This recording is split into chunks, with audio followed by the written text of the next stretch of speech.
Hey, I appreciate everyone joining me for dinner. It's too bad we can't go to an ordinary restaurant, but that's the agreement we made when we decided to become a part of this program. Glad to join you, especially since you're buying. Isn't DoorDash a great thing? But unfortunately, you're the only one who can answer the door while the rest of us hide. Must be nice to look human. I almost do. Except for the antennas. I wish I could be like the Martian guy on that old show that could retract them and look normal. Would be nice to be able to do that. Anyway, guys, I wanted us to have kind of an impromptu meeting to discuss our further assignments. We've lost another member of our team. Victor decided to take the serum to return back to normal. Once that's done, he can no longer become a hybrid again. He thought his relationship with Mbali was more important than being a part of the program. Love does some strange things to guys sometimes. We don't always make the best of decisions when our heart starts leading us astray. By the way, Daphne, have you heard from Mbali since we got back to the States? You could say that. We talk on FaceTime almost every day. And by the way, Henry, you remember making that statement of how hot Mbali was and that she could be a model in the States? Well, you were right. She's been modeling for a while and she's in very high demand. Well, in one sense, I'm happy for her, but in another sense, I hate seeing that innocent girl we knew in the Congo lose her innocence and become overly Americanized. Makes me kind of sad, actually. Wow, you mean Mr. Manwhore actually has some morals? That surprises the hell out of me. It's one thing for me to be immoral. It's another thing to see someone like Mbali go from innocence to being totally corrupted. I hate the fact that she chose to go to L.A. I suppose she could be corrupted anywhere, but that's one reason I wanted to see her go to Phoenix. It's a city, but it's still not L.A. Well, let me set you all at ease. She has changed, obviously. No way she could come to the U.S. and not be changed somewhat. But she's still the same sweet girl that we knew in the Congo. She has very strict morals, so will only be influenced to a certain point. She still has not been with a man and doesn't plan to until she gets married, if she does. So, how are she and Victor getting along? I know he was head over heels with her. I know he was, but she didn't feel anywhere near the same way. You know how sometimes a girl can be very nice to a guy, and he takes it as her liking him romantically. That was the case here. I was sitting in front of she and Victor on the flight back here. I heard the conversation, but I didn't think it was my place to say anything. But now that the truth is out, I can say that I knew about it before we got back here. Mbali didn't realize Victor felt the way he did.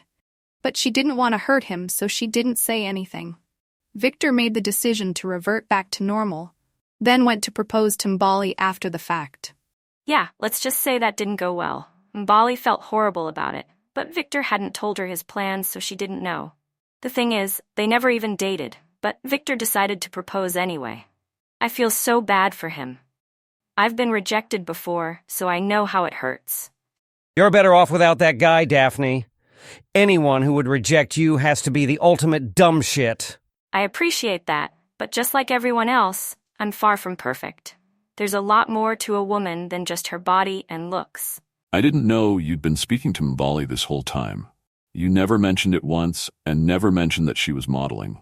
Well, if you'd ever bothered to ask, I would have told you. But since none of you asked about her, I figured you didn't care. We've been pretty preoccupied with all of this new training, so really haven't given it much thought. What's strange is, if Mbali had actually died, I think we'd have actually thought about her more.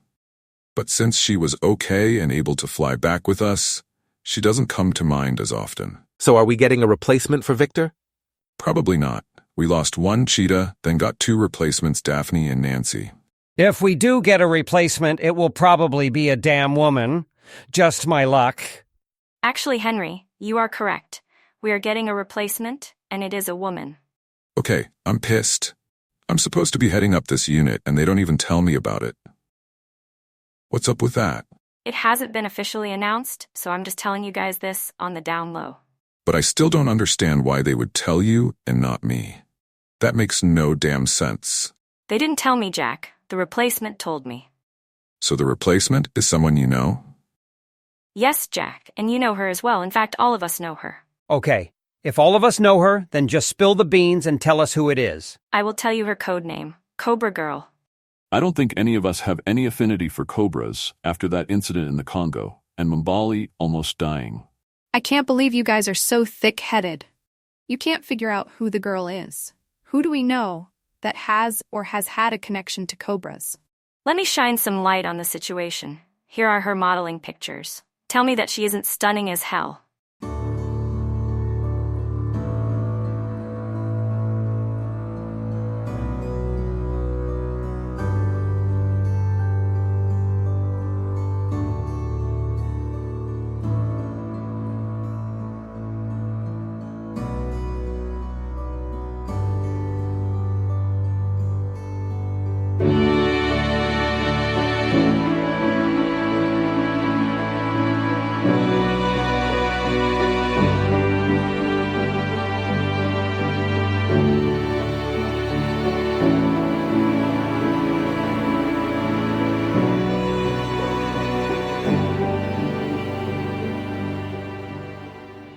Well, when I said she could be a model, I've never been more right about anything in my life. Damn. We'll be ashamed to see that beautiful girl turned into a snake. That's one thing she didn't want, to be changed into a snake. But they are concocting the serum so she can change back and forth. I wish I'd known they could do that. I'd love to be normal and then turn wasp-like when I had to. Okay, I have a question. So how can she be in the army and be in the program without even being a citizen? Come on, Eli. You know the government can do whatever it wants to do. They granted her citizenship for helping us find the flowers and also volunteering for the hybrid program. And she volunteered on the condition that she would be in our unit. Well, we're being overrun with women, but in this case I don't mind. I really liked having her around. As did we all. And we know we can trust her to help no matter what. She thought she was dying, and she still made every effort to help us. She didn't think she was dying, she was dying. If those natives hadn't rescued her and given her their version of anti-venom, she would have died. Period. So, Marcus, are you still wavering about whether you should have rescued her or not? Definitely not.